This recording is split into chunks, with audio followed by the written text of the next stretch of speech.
Ainsi fut achevé tout l'ouvrage que Salomon fit pour la maison de l'Éternel. Puis il apporta l'argent, l'or et tous les ustensiles que David, son père, avait consacrés, et il les mit dans les trésors de la maison de Dieu.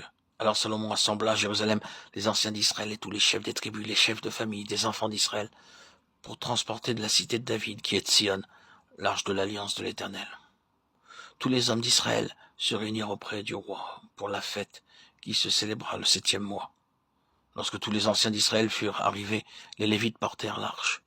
Ils transportèrent l'arche, la tente d'assignation et tous les ustensiles sacrés qui étaient dans la tente. Ce furent les sacrificateurs et les Lévites qui les transportèrent. Le roi Salomon et toute l'assemblée d'Israël convoquée auprès de lui se tinrent devant l'arche. Ils sacrifièrent des brebis et des bœufs qui ne purent être ni comptés ni dénombrés à cause de leur multitude. Les sacrificateurs portèrent l'arche de l'alliance de l'Éternel à sa place, dans le sanctuaire de la maison, dans le lieu très saint, sous les ailes des chérubins. Les chérubins avaient les ailes étendues sur la place de l'arche, et ils couvraient l'arche et ses barres par-dessus. On avait donné aux barres une longueur telle que leur extrémité se voyait à distance de l'arche devant le sanctuaire, mais ne se voyait point du dehors. L'arche a été là jusqu'à ce jour, 2 Chroniques 5, 1, 9. Nous voyons dans la parole qu'après avoir achevé la construction du temple, la toute première chose qu'ils firent fut d'amener l'arche à la place convenable qu'ils devaient occuper.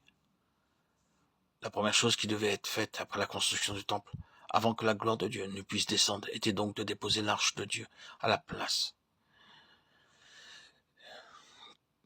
qui lui était destinée. L'arche de l'Alliance est une image type du Seigneur Jésus-Christ, c'est-à-dire une image de son incarnation, et comment il fut crucifié pour être notre sauveur et ressuscité pour devenir notre justification.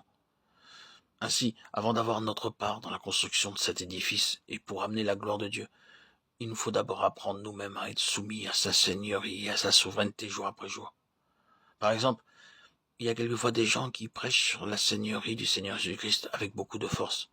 Ils en parlent très clairement. Mais si vous allez passer quelque temps avec eux dans leur maison, vous voyez alors la différence. C'est la femme en réalité qui est le chef de famille et non pas le mari. Dans l'assemblée, l'homme est la tête, mais à la maison, c'est la femme. C'est là un mal courant, un véritable fléau dans les pays occidentaux. Il y a des femmes qui peuvent parler durant une demi-heure sans arrêt, tandis que le mari est dans le coin, comme un petit agneau silencieux. C'est de l'inconséquence. Ainsi le Seigneur est obligé de nous faire traverser des épreuves, des tentations et des souffrances, afin de nous apprendre à être vraiment soumis à sa seigneurie, individuellement pour commencer, ensuite en tant que famille, et finalement comme assemblée.